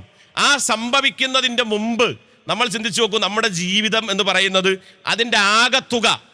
ഒരറബി നമുക്ക് അദ്ദേഹം ഒരു കഥയിലൂടെ പറഞ്ഞു തരാം. അതിന് അദ്ദേഹം കൊടുത്ത ഹെഡിങ് കിസ്സത്തു ദുനിയ എന്നാണ്. കിസ്സത്തു ദുനിയ, ദുനിയാവിൻ്റെ കഥ. അദ്ദേഹം അത് വളരെ മനോഹരമായി വിശദീകരിച്ചു തരും. 10 മിനിറ്റ് കൊണ്ട് നമ്മുടെ പ്രോഗ്രാം അവസാനിക്കും. മനോഹരമായിട്ട് അദ്ദേഹം വിശദീകരിക്കുക. അദ്ദേഹം പറയാ, രാവിലെ ഒരു ചെറുപ്പക്കാരൻ, ഒരു യുവാവ് തൻ്റെ വിലപിടിപ്പുള്ള കാറിൽ ഒരു നീണ്ട യാത്ര വീട്ടിൽ നിന്ന് പുറപ്പെട്ടു. അദ്ദേഹം ഒരു 1/2 മണിക്കൂർ പിന്നിട്ടപ്പോൾ ഒരു റോഡിൻ്റെ സൈഡിൽ ഒരു യുവതി, ഒരു സൗന്ദര്യവതിയായിട്ടുള്ള ഒരു ചെറുപ്പക്കാരി അദ്ദേഹത്തിൻ്റെ കാറിന് കൈ കാണിച്ചു. അദ്ദേഹം ചേർത്ത് റോഡിനോട് അരികിലേക്ക് ചേർത്ത് കാറ് നിർത്തിയിട്ട് സൈഡ് ഗ്ലാസ് ഇങ്ങനെ താഴ്ത്തിയപ്പോൾ അടുത്തേക്ക് വന്നിട്ട് ആ പെൺകുട്ടി ചിരിച്ചുകൊണ്ട് ചോദിച്ചു, എന്നെയും കൂടെ നിങ്ങളുടെ കൂടെ കൂട്ടുവോ? അപ്പം ഈ ചെറുപ്പക്കാരൻ ചോദിച്ചു, നീ ആരാണ്? എനിക്ക് നിന്നെ പരിചയമല്ല. മൻ അൻതി, നീ ആരാണ്? എനിക്ക് നിന്നെ അറിയില്ല. അപ്പം ഈ പെൺകുട്ടി ചിരിച്ചിട്ട് പറഞ്ഞു, ഈ പ്രായപൂർത്തിയായ പെൺകുട്ടി പറഞ്ഞു, നിങ്ങൾക്ക് എന്നെ അറിയില്ലെന്നോ? അങ്ങനെ പറയരുത്. അന സൗജുക്, ഞാൻ നിങ്ങളുടെ ഭാര്യയാണ്. നിങ്ങൾ ഒറ്റയ്ക്ക് ഈ കാറിൽ പോകുമ്പോൾ ആ യാത്ര എത്രമാത്രം ദുസ്സഹാവും ഇടങ്ങേറുമായിരിക്കും. ഞാനുകൂടെ കൂടെണ്ടെങ്കിൽ സംസാരിച്ച് വർത്താനൊക്കെ പറഞ്ഞു പോകുമ്പോൾ ആ യാത്രക്കൊരു മാധുര്യമുണ്ട്, ഒരു മനോഹാരിതയുണ്ട്. അതുകൊണ്ട് എന്നെയും കൂട്ടു, തിരക്കേടില്ല എന്ന് ഈ ചെറുപ്പക്കാരന് തോന്നിയപ്പോൾ കയറാൻ പറഞ്ഞു. ഇവർ രണ്ടുപേരും കയറി യാത്ര തുടങ്ങിയപ്പോൾ ഒന്നുകൂടെ ഹാപ്പിയായി, കുറച്ചുകൂടെ ഹാപ്പിയായി. അങ്ങനെ ഇവരിങ്ങനെ സന്തോഷത്തോടു കൂടി മുന്നോട്ട് പോയിക്കൊണ്ടിരിക്കുമ്പോഴാണ്, കുറച്ച് മുന്നോട്ട് പോയപ്പോൾ ഒരു ചെറിയ കുട്ടി, ഒരു ചെറിയ മോന് ഇങ്ങനെ കൈ കാണിച്ചു, വാഹനം നിർത്തി. ഈ കുട്ടി ചിരിച്ചിട്ട് ചോദിച്ചു, എന്നെയും നിങ്ങളുടെ കൂടെ കൂട്ടുവോ? അപ്പം ഈ മനുഷ്യൻ ചോദിച്ചു, മൻ അൻത, മോൻ ആരാണ് നീ? എനിക്ക് നിന്നെ അറിയില്ല. അപ്പം ഈ കുട്ടി ചിരിച്ചിട്ട് പറഞ്ഞു, അങ്ങനെ പറയരുത്, അന വലതുക്, ഞാൻ നിങ്ങളുടെ ആൺകുട്ടിയാണ്, നിങ്ങളുടെ മോനാണ്. നിങ്ങളിങ്ങനെ ഒറ്റക്കൊരു കാറ് പോകുമ്പോൾ ഞാനും കൂടെ ഉണ്ടെങ്കിൽ ആ യാത്രക്ക് വല്ലാത്തൊരു സൗന്ദര്യമുണ്ട്, ഒരു സൗരഭ്യമുണ്ട്. തിരക്കേടില്ലാന്ന് തോന്നി കയറാൻ പറഞ്ഞു. കുറച്ചുകൂടെ മുന്നോട്ട് അവരിങ്ങനെ വളരെ ഒന്നുകൂടെ ഹാപ്പിയായി. കുട്ടിയുടെ കയറിയപ്പോൾ സംസാരവും ചിരിയും കളിയൊക്കെ ആയിട്ട് മുന്നോട്ട് പോയിക്കൊണ്ടിരിക്കുകയാണ്. ഹാപ്പിയായി മുന്നോട്ട് പോകുമ്പോഴാണ് വേറൊരാൾ കൈ കാണിച്ചു, വണ്ടി നിർത്തി, എന്നെയും കൂട്ടുവോ? അപ്പൊ പതിവ് ചോദ്യം ഇദ്ദേഹം, മൻ അൻത, ആരാണ് നിങ്ങൾ? അദ്ദേഹം പറഞ്ഞു, അന മാലു, ഞാൻ നിങ്ങളുടെ സമ്പത്താണ്. നിങ്ങൾക്ക് ഭാര്യയും കുട്ടിയും കാറും ഒക്കെ ഉണ്ട്, സമ്പത്ത് കൂടെ ഉണ്ടെങ്കിൽ നിങ്ങളുടെ ജീവിതവും യാത്രയും എളുപ്പമാവും, സുഖകരമാവും, സന്തോഷദായകമാകും. കയറാൻ പറഞ്ഞു. ഇവരിങ്ങനെ മുന്നോട്ട് പോകുമ്പോൾ വീണ്ടും അടുത്ത ആള് വണ്ടി നിർത്തി, കയറ്റുമോ? ആരാണ്? പതിവ് ചോദ്യം. ഇയാൾ പറഞ്ഞു, അന സൈത്തറത്തു, ഞാൻ നിങ്ങളുടെ പദവിയാണ്, ഞാൻ നിങ്ങളുടെ അധികാരമാണ്. ഈ പറഞ്ഞതൊക്കെ ഉണ്ട്. കൂടെ ഒരു അധികാരം കൂടി ഉണ്ടെങ്കിൽ നാട്ടിൽ നമ്മളെല്ലാവരാലും ആദരിക്കപ്പെടും. ചെറിയൊരു സ്ഥാനം ഉണ്ടായാൽ മതി. പഞ്ചായത്ത് മെമ്പർ മുതൽ അവിടുന്ന് അങ്ങോട്ട് സ്ഥാനത്തിന്റെ വലുപ്പം അനുസരിച്ച് ഒരു MLA യും മന്ത്രിയൊക്കെ ആണെങ്കിൽ പറയേണ്ട, നാട്ടിൽ വളരെ സ്വീകാര്യതയായിരിക്കും. കയറാൻ പറഞ്ഞു. ഇനിയാണ് വിഷയം. ഇവരിങ്ങനെ വളരെ ഹാപ്പി ആയിട്ട് മുന്നോട്ട് പോകുമ്പോൾ ഈ അറബി കിസ്സത്ത് ദുനിയാവിന്റെ കഥയിൽ നമുക്ക് പറഞ്ഞു തരിക, വീണ്ടും ഒരാൾ കുറച്ചുകൂടെ മുന്നോട്ട് പോയപ്പോൾ കൈ കാണിച്ചു വണ്ടി നിർത്തി, എന്നെയും കൂട്ടുവോ? അപ്പൊ ഇയാളോട് ചോദിച്ചു, മൻ അൻത, ആരാണ് നിങ്ങൾ? ഇയാൾ പറഞ്ഞു, അന ദീനുക്. ഷാഹിദ് മുസ്ലിം ഫാറൂഖി നേരത്തെ പറഞ്ഞു വെച്ച വിഷയമാണ്. അന ദീനുക്, ഞാൻ നിങ്ങളുടെ മതമാണ്. നോക്കൂ, നല്ല കാറ്, ഭാര്യ, ഭർത്താവ്, കുട്ടി, സമ്പത്ത്, അധികാരം, ഇനി അയക്ക് ഒന്നും കൂടി മതി. എന്താണത്? ദീൻ. ഇതൊന്ന് കേട്ടപ്പോ ഇത്രയും സമയം ആരൊക്കെയാണോ തൻ്റെ വാഹനത്തിൽ കയറിയത്, ഭാര്യയുണ്ട്, കുട്ടിയുണ്ട്, അധികാരമുണ്ട്, അതേപോലെ തന്നെ സമ്പത്തുണ്ട്, ഇവരൊക്കെ ഒറ്റ സ്വരത്ത് പറഞ്ഞു, ഒരു കാരണവശാലും ഈ ദീനിനെ കൂട്ടരുത്. ഈ ദീൻ കൂടിയാൽ എല്ലാ വിഷയത്തിലും പ്രശ്നമാവും. ഏത് വിഷയത്തിനും തടസ്സം സൃഷ്ടിക്കുക ഈ ദീനായിരിക്കും. ഈ മനുഷ്യനെ കയറ്റണം എന്ന് ആഗ്രഹം ഉണ്ടായിരുന്നു. പക്ഷെ ഇവരെ ഏക സ്വരത്തിൽ ഭൂരിപക്ഷം വേണ്ടാന്ന് പറഞ്ഞപ്പോൾ ഇദ്ദേഹം ഈ ദീനിനോട് പറഞ്ഞു, നിങ്ങൾ തൽക്കാലം കയറണ്ട എന്ന് പറഞ്ഞ് ഇദ്ദേഹം വാഹനം ഓടിച്ച് മുന്നോട്ട് പോയിന്ന കിസ്സത്ത് ദുനിയയിൽ ഈ അറബി പറയാ. കുറച്ച് മുന്നോട്ടെത്തിയപ്പോൾ ഒരാൾ ഈ കാറിന്റെ മുന്നിലേക്ക് എടുത്തു ചാടി. ഇദ്ദേഹം ബ്രേക്ക് ഇട്ടു. ഗ്ലാസ് പൊക്കിയിട്ട് ഈ എണീറ്റ് വന്ന ആളോട് വളരെ ദേഷ്യത്തോടു കൂടി സംസാരിച്ചു, കണ്ണുരുട്ടി സംസാരിച്ചു. അപ്പൊ ഈ ആള് പറഞ്ഞു, ഈ എടുത്ത് ചാടിയ ആള് പറഞ്ഞു, നിങ്ങൾ നിങ്ങളുടെ കാറിൽ നിന്ന് പെട്ടെന്ന് പുറത്തേക്ക് ഇറങ്ങണം. അപ്പൊ ഇയാൾക്ക് ദേഷ്യം കൂടി. ഇയാൾ ചോദിച്ചു, ഞാൻ സമ്പാദിച്ച് എൻ്റെ അധ്വാനം കൊണ്ട് വാങ്ങിയ കാറിൽ നിന്ന് പുറത്തിറങ്ങണം എന്ന് എൻ്റെ മുഖത്ത് നോക്കി യാതൊരു ലജ്ജയുമില്ലാതെ പറയാൻ ആരാണ് നിങ്ങൾ? മന്നൻ. അപ്പൊ ഈ വന്ന ആള് പുഞ്ചിരിച്ചിട്ട് പറഞ്ഞു, നിങ്ങൾ ദേഷ്യപ്പെടരുത്, നിങ്ങൾ അമർഷം രേഖപ്പെടുത്തരുത്, നിങ്ങൾ പരിഭവപ്പെടരുത്, നിങ്ങൾ ഇറങ്ങിയിട്ടില്ലെങ്കിൽ ഞാൻ നിങ്ങളെ പിടിച്ചിറക്കും. ഈ മനുഷ്യൻ ചോദിച്ചു, എങ്കിൽ മൻ അൻത, ആരാണ് നീ? ഈ വന്ന ആള് പറഞ്ഞു, അന മൗതുക്, ഞാൻ നിന്റെ മരണമാണ്. ഈ മനുഷ്യൻ വളരെ വിനീതനായി, വളരെ ദുർബലനായി പഞ്ചപുച്ഛമടക്കി തൻ്റെ കാറിൽ നിന്ന് പുറത്തേക്ക് ഇറങ്ങുമ്പോൾ ഈ വന്നത് മലക്കുൽ മൗത്തായിരുന്നു. ഇതുവരെ കയറ്റിയ ആളുകൾ യാതൊരു ദയാദാക്ഷിണ്യവും കൂടാതെ കാറും ഓടിച്ച് മുന്നോട്ട് പോയി എന്നാണ് അതിൻ്റെ അർത്ഥം. ഈ വന്ന മലക്കുൽ മൗത്ത് ഇദ്ദേഹത്തെയും കൊണ്ട് പിന്നോട്ട് തന്നെ നടക്കുക. ആ നടക്കുന്ന വഴിയിൽ റോഡിന്റെ വക്കിൽ ഒരാൾ കരഞ്ഞിരിക്കുന്നുണ്ട്. ആരാണെന്നറിയുമോ നിങ്ങൾക്കത്? തൊട്ട് മുമ്പേ കയറാൻ അനുവാദം ചോദിച്ചിട്ട് അനുവാദം കിട്ടാതെ മാറ്റി നിർത്തപ്പെട്ട ദീൻ കരയുകയാണ്. എന്തിനാ കരയുന്നത്? ഈ മനുഷ്യന്റെ ഈ നഷ്ടത്തെ ഓർത്തിട്ട്, ഈ മനുഷ്യന്റെ ഈ നഷ്ടക്കച്ചവടത്തെ ഓർത്തിട്ട്. ഈ സമയത്ത് ഈ ദീനിനെ നോക്കിയിട്ട് ഈ മനുഷ്യൻ ചോദിക്കുന്ന ഒരു വിലഹാപത്തിന്റെ വർത്തമാനമുണ്ട്. ഈ മലക്കുൽ മൗത്തിനോട് ഒരു കുറഞ്ഞ സമയം, ഏതാനും മിനിറ്റുകൾ ഈ ദീനിന്റെ കൂടെ ഒന്ന് ചെലവഴിക്കാൻ എനിക്ക് അവസരം നൽകുമോ? അപ്പൊ ഈ വന്ന മലക്കുൽ മൗത്ത് പറഞ്ഞ്, എല്ലാം നഷ്ടപ്പെട്ടു, എല്ലാം അസ്തമിച്ചു, എല്ലാം കൈവിട്ടു എന്ന് പറഞ്ഞ് അദ്ദേഹത്തെയും കൂട്ടിക്കൊണ്ട് പോയി എന്നതാണ് ഇതിന്റെ രക്തചുരുക്കം. നമ്മൾ ആലോചിക്കും, നമ്മുടെ ജീവിതത്തിന്റെ ആകത്തുകതാണ്. നമ്മളിങ്ങനെ ഒരു കുടുംബമായി, ഇങ്ങനെ പഠിച്ച് വളർന്ന് പ്രായപൂർത്തിയായി വിവാഹം കഴിച്ച് ഭാര്യ, മക്കള്, പിന്നെ കുടുംബമായി, പിന്നെ ഇങ്ങനെ വീട്, അതിൻ്റെ ഇടയിൽ വീട്, ജോലി ഒക്കെ കഴിഞ്ഞ് ഇങ്ങനെ അവസാനത്തിലേക്ക് വന്ന് ജീവിതത്തിന്റെ സായസന്ധ്യയിലേക്ക് വന്ന് അവസാനം നമ്മൾ അള്ളാഹുലേക്ക് മടക്കപ്പെടുമ്പോൾ നമ്മുടെ കയ്യിൽ എന്താണുള്ളത് എന്ന ഒരു ആത്മവിചിന്തനമാണ് നമ്മെ സംബന്ധിച്ചിടത്തോളം നിരന്തരമായിട്ടുണ്ടാവേണ്ടത്. നമ്മൾ ആലോചിക്കും, ജീവിതം എന്ന് പറയുന്നത് വളരെ ശ്രദ്ധയോടുകൂടി ജീവിക്കണം, എങ്കിലാണ് ആ പരലോകം നമുക്ക് ലഭിക്കുക. ഒറ്റ പോയിന്റ് കൂടി പറഞ്ഞ് ഞാൻ അവസാനിപ്പിക്കുക. നമ്മുടെ ജീവിതത്തിൽ എല്ലാ സമയത്തും നമുക്കുണ്ടാവേണ്ട ഓർമ്മ, എൻ്റെ ജീവിതം അവസാനിക്കും, അത് മരണത്തോടെ അവസാനിക്കും. ഇപ്പൊ ദുനിയാവാകുന്ന പരീക്ഷയുമുണ്ട്, ദുനിയാവിലെ പരീക്ഷയുമുണ്ട്. എന്താ ദുനിയാവിലെ പരീക്ഷ? ദുനിയാവിലെ പരീക്ഷ എന്ന് പറഞ്ഞാൽ എല്ലാവർക്കും ഒരു സമയമായിരിക്കും.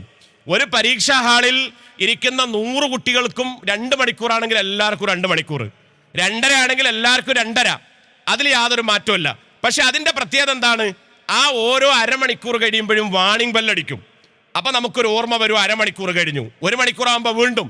അങ്ങനെ അവസാനത്തെ ലാസ്റ്റ് ലോങ് ബെല്ലടിക്കുമ്പോൾ ഒരു കുട്ടി എണീറ്റ് നിന്നിട്ട് സാറോട് പറയാ, സാർ എനിക്ക് 2 ചോദ്യത്തിൻ്റെ ആൻസർ കൂടി എഴുതാനുണ്ട്. അതുകൂടി എഴുതിയാൽ ഞാൻ ഈ പരീക്ഷയിൽ ജയിക്കും, അല്ലെങ്കിൽ ഞാൻ തോൽക്കും. പ്ലീസ് എനിക്കൊരു 5 മിനിറ്റ് തരുമോ? അപ്പം ഈ അധ്യാപകൻ നല്ല അധ്യാപകനാണെങ്കിൽ ഈ പേപ്പറൊക്കെ വാങ്ങി കെട്ടുന്ന സമയം ഒരു 5 മിനിറ്റ് ഈ കുട്ടിക്ക് കൊടുക്കും. അവൻ എഴുതും, ജയിക്കും. നമ്മൾ ആലോചിച്ച് നോക്കും, ഇതാണ് ദുനിയാവിലെ പരീക്ഷ. എങ്കിൽ ദുനിയാവാകുന്ന പരീക്ഷ നമ്മൾ ആലോചിച്ച് നോക്കൂ. ദുനിയാവാകുന്ന പരീക്ഷ എന്ന് പറഞ്ഞാൽ എല്ലാവർക്കും ഒരേ സമയമല്ല. ഈ ഇരിക്കുന്നവർക്കൊന്നും ഒരേ സമയമല്ല. കുറേ ആളുകൾ പരീക്ഷ അവസാനിപ്പിച്ചു പോയി, ഇനിയും അവസാനിപ്പിക്കാൻ കാത്തിരിക്കുന്ന കുറേ ആളുകൾ നമ്മളൊക്കെ. അപ്പം ഈ പരീക്ഷ അവസാനിക്കുമ്പോഴത്തേന് നമ്മുടെ പരലോകത്തെ നമ്മൾ ഊട്ടിയുറപ്പിക്കണം. നമ്മുടെ പരലോകത്തെ നമ്മൾ ഊട്ടിയുറപ്പിക്കണം. ഓരോ സെക്കൻഡും ശ്രദ്ധയോടുകൂടി. വലിയൊരു ലോകം, സ്വർഗം കിട്ടാൻ നമുക്ക് അള്ളാഹു നിശ്ചയിച്ചെന്നത് 10-60 കൊല്ലം, മാക്സിമം 70, 100ൻ്റെ അപ്പുറം, കുറച്ച് ചുരുക്കം. അതാണ് നമുക്കുള്ള ആയുസ്. ഈ ആയുസ്സിൽ വലിയൊരു സ്വർഗം നമ്മൾ നേടിയെടുക്കണം. ഒറ്റ പോയിന്റൂടെ പറഞ്ഞ് അവസാനിപ്പിക്കാൻ. അറബിയിലൊരു കഥയുണ്ട്. ഭാര്യയും ഭർത്താവും അവർ ഇസ്ലാമികമായിട്ട് നന്നായി ജീവിക്കുന്നവരാണ്. അത്യാവശ്യ കാര്യങ്ങൾക്കേ ഭാര്യയെ ഭർത്താവ് പുറത്തേക്ക് വിടുള്ളൂ. അങ്ങനെ ഒരു ദിവസം ഭർത്താവ് ജോലി കഴിഞ്ഞ് വന്നപ്പോൾ ഭാര്യ പറഞ്ഞു, എൻ്റെ ഒരു കുടുംബത്തിൽ ഒരു വിവാഹം വന്ന് വിളിച്ചു പോയിട്ടുണ്ട്, അതുകൊണ്ട് എനിക്കതിന് പോകണം. അപ്പോൾ ഭർത്താവ് ഇങ്ങനെ ആലോചിച്ചിട്ട് പറഞ്ഞു, നീ ആ വിവാഹത്തിന് പോകുന്നത് എനിക്കിഷ്ടമല്ല, നീ അതിന് പോവേണ്ടതില്ല എന്ന് പറഞ്ഞു. അപ്പോൾ ഭാര്യ പിന്നൊന്നും പറഞ്ഞില്ല. പിറ്റേ ദിവസം ജോലി കഴിഞ്ഞപ്പോൾ വീണ്ടും പറഞ്ഞു, എനിക്ക് ആ വിവാഹത്തിൽ പോകാൻ നിങ്ങളൊന്ന് സമ്മതിക്കണം, എനിക്ക് കുറേ ആളുകളെ കാണാനും സംസാരിക്കാനൊക്കെ ഉണ്ട്. അപ്പോഴും ഭർത്താവ് പറയും പറ്റൂല. എല്ലാ ദിവസവും ഭാര്യ ഇതിങ്ങനെ ആവർത്തിച്ച് ചോദിച്ചപ്പോൾ ഒരു ദിവസം ഭർത്താവ് പറഞ്ഞു, നിനക്ക് പോകാം, നീ പൊയ്ക്കോ, പക്ഷെ ഞാൻ പറയുന്ന ഡിമാൻഡും നിബന്ധനയും ഉൾക്കൊണ്ടുകൊണ്ട് അത് പൂർത്തീകരിക്കാൻ പറ്റുമെങ്കിൽ പോകാമെന്ന് പറഞ്ഞു. അങ്ങനെ ഭാര്യ സമ്മതിച്ചു. വിവാഹത്തിൻ്റെ ദിവസമായി. അന്ന് രാവിലെ ഭാര്യ ഭർത്താവിനോട് പറഞ്ഞു, ഇന്നാണ് ഞാൻ നിങ്ങളോട് ആവശ്യപ്പെട്ട വിവാഹം, അതുകൊണ്ട് ഞാൻ ആ സമയമാകുമ്പോൾ പോകും, എന്താണ് നിങ്ങളുടെ ഡിമാൻഡ്? അപ്പം ഈ ഭാര്യ എന്ത് ചെയ്തു? ആ സമയമാവുന്ന സമയത്ത് ഭർത്താവ് വീട്ടിൽ തന്നെ ഇരുന്നു. ആ പോകുന്നതിൻ്റെ ഒരു അരമണിക്കൂർ മുമ്പ് ഭർത്താവ് തൻ്റെ ഒരു ബന്ധുവിനെ, അടുത്തൊരു ബന്ധുവിനെ വിളിച്ചു വരുത്തി. എന്നിട്ട് ഈ ബന്ധുവിനോടുകൂടെ ഇവരുടെ കൂടെ പോകാൻ പറഞ്ഞു. ഭാര്യയുടെ കൂടെ വിവാഹത്തിലേക്ക് പോകാൻ വേണ്ടി പറഞ്ഞു. എന്നിട്ട് ഈ ഭർത്താവ് ഒരു 3-4 ദിവസം മുമ്പ് വീട്ടിൻ്റെ ഒരു സെൽഫിൽ കൊണ്ടുവച്ച, ഭാര്യ പോലും കാണാതെ കൊണ്ടുവച്ച ഒരു വലിയ മെഴുകുതിരി, ഒരാളുടെ കൈ നീളത്തിലുള്ളൊരു മെഴുകുതിരി എടുത്തിട്ട് അതിങ്ങനെ കത്തിച്ചിട്ട് അതിന് തീ കൊടുത്തിട്ട് ഈ ഭാര്യയുടെ കൈ കൊടുത്തിട്ട് പറഞ്ഞു, എൻ്റെ ഡിമാൻഡ് വേറൊന്നുമല്ല, നീ ആ വിവാഹം കഴിഞ്ഞ് തിരിച്ചു വരുന്നത് വരെ ഈ മെഴുകുതിരി കെടാൻ പാടില്ല. ഇതാണ് എൻ്റെ ഡിമാൻഡ്, ഷർത്ത്. എവിടെ വെച്ചാണോ മെഴുകുതിരി കെടുന്നത് അവിടെ വെച്ച് ഞാനും നീയും തമ്മിലുള്ള ബന്ധം കെട്ടുപോകും, അഥവാ മുറിയും, അഥവാ ത്വലാക്ക് സംഭവിക്കും. നമ്മൾ ആലോചിച്ച് നോക്കൂ, എത്ര സാഹസികമായിട്ടുള്ളൊരു നടപടിയാണിത്. നമ്മളാണെങ്കിൽ എന്താ പറയുക, എന്നാൽ ഞാൻ കല്യാണത്തിന് പോകുന്നില്ല എന്ന് പറഞ്ഞ മെഴുകുതിരി ഊതി തിരിച്ചു കൊടുത്ത് അവിടെ ഇരിക്കും. ഈ സഹോദരി അതും പിടിച്ച് പോവുക. ഈ ബന്ധു അവരുടെ കൂടെ ഇങ്ങനെ ഫോളോ ചെയ്തു. വിവാഹ പന്തലിലെത്തി, കിലോമീറ്ററുകൾ സഞ്ചരിച്ച് വിവാഹ പന്തലിലെത്തി, ഭക്ഷണം കഴിച്ച് ഏതാനും സമയം അവിടെ ചെലവഴിച്ച് മടങ്ങി വീട്ടിൽ വന്നപ്പോഴും മെഴുകുതിരി കെട്ടിട്ടില്ല. അത് കത്തി കുറെ തീർന്നു പോയിട്ടുണ്ട്. ഈ കെടാത്ത മെഴുകുതിരി ഭർത്താവ് ഇങ്ങനെ കാത്തിരിക്കുകയാണ്. ഈ ഭർത്താവിൻ്റെ കയ്യിലേക്ക് ആ മെഴുകുതിരി കൊടുത്തു. ഈ കൂടെ പോയ ബന്ധു പറഞ്ഞു, ഞാൻ സാക്ഷിയാണ്, എവിടെയും കെട്ടിട്ടില്ല, ഹക്കാണ്, എവിടെയും കെട്ടിട്ടില്ല. ഈ ഭർത്താവ് അതിങ്ങനെ ഊതിക്കെടുത്തി അവിടെ വെച്ചിട്ട് ഭാര്യയോട് 1-2 ചോദ്യങ്ങൾ ചോദിക്കുന്നുണ്ട്. ഒന്നാമത്തെ ചോദ്യം, നീ പങ്കെടുത്ത വിവാഹത്തിൽ ഏതാണ്ട് എത്ര ആളുകൾ ഉണ്ടായിരിക്കും? ഭാര്യ പറഞ്ഞു, എനിക്കറിയില്ല. രണ്ടാമത്തെ ചോദ്യം, നീ അവിടെ കഴിച്ച ഫുഡ് എന്തായിരുന്നു, അതിന് ടേസ്റ്റ് എന്തായിരുന്നു? ഭാര്യ പറഞ്ഞു, അതും എനിക്കറിയില്ല. എന്നിട്ട് ഭാര്യ വിശദീകരിച്ചു, ഞാൻ പലരെയും കണ്ടു, ഞാൻ അവിടെ നിന്ന് വ്യത്യസ്ത ഭക്ഷണങ്ങൾ കഴിച്ചു, പക്ഷെ ആ കണ്ടവരെ ഒന്നും എനിക്ക് ഓർമ്മയില്ലാത്ത വിധം, ഞാൻ ആ കഴിച്ച ഫുഡിൻ്റെ ഭക്ഷണങ്ങളുടെ ടേസ്റ്റ് എനിക്കറിയാത്ത വിധം എൻ്റെ ശ്രദ്ധ മുഴുവൻ ആ മെഴുകുതിരിയിലായിരുന്നു. ഞാൻ ആലോചിച്ചത്, ഒരു സെക്കൻഡിൻ്റെ അശ്രദ്ധ കൊണ്ട്, ഒരു നിമിഷത്തെ അലംഭാവം കൊണ്ട് ആ മെഴുകുതിരി എങ്ങാനും കെട്ടാൽ ഞാനും നിങ്ങളും തമ്മിലുള്ള ബന്ധം കെട്ടുപോകും. അതൊരിക്കലും എനിക്ക് ആലോചിക്കാൻ പോലും പറ്റൂല. അത്രയും ശ്രദ്ധയിലാണ് ഞാൻ പോയി തിരിച്ചു വന്നത് എന്ന് ഒരു ഭാര്യ ഭർത്താവിനോട് പറഞ്ഞൊരു വൈകാരികതയും മാനസികാവസ്ഥയുമാണോ വലിയ ഒരു പരലോകത്തെ പ്രതീക്ഷ ജീവിക്കുന്ന നമുക്കുണ്ടാവേണ്ടത്? അപ്പോൾ ഓരോ സെക്കൻഡും അത്ര ജാഗ്രതയിൽ, അതിനേക്കാൾ ജാഗ്രതയിൽ ഓരോ സെക്കൻഡിനെയും എത്രയോ മൈക്രോ സെക്കൻഡുകളാക്കി, മെല്ലി സെക്കൻഡുകളാക്കി ഭാഗിച്ചാൽ അവിടെയൊക്കെ നമുക്ക് ഈ ഒരു ചിന്തയുണ്ടാവണം. പ്രിയപ്പെട്ടവരെ, ഞാൻ അവസാനിപ്പിക്കുകയാണ്. നമ്മളിവിടുന്ന് പിരിഞ്ഞു പോകുമ്പോൾ നമുക്കുണ്ടാവേണ്ട ഒരു മനസ്സ്, നമ്മുടെ ചിന്ത നമ്മൾ കൊത്തിവെക്കേണ്ടത് എൻ്റെ ജീവിതം പരലോകത്തിന് വേണ്ടിയുള്ളതായിരിക്കണം. ആ പരലോകത്തിന് വേണ്ടി ആയിരിക്കണം എൻ്റെ ഓരോ സെക്കൻഡുകളും. എൻ്റെ മാത്രമല്ല, നേരത്തെ ഇവിടെ സൂചിപ്പിച്ചതുപോലെ എൻ്റെ ഭാര്യ, എൻ്റെ മക്കൾ, എൻ്റെ കുടുംബം എല്ലാവരും ഒന്നിച്ച് സ്വർഗത്തിലേക്ക് പോകുന്നൊരു പ്രതീതി ഉണ്ടാവണം നാളെ. ആ ഒരു അവസ്ഥയ്ക്ക് വേണ്ടിയുള്ള ഒരുക്കമാണ് യഥാർത്ഥത്തിൽ ഉണ്ടാവേണ്ടത്.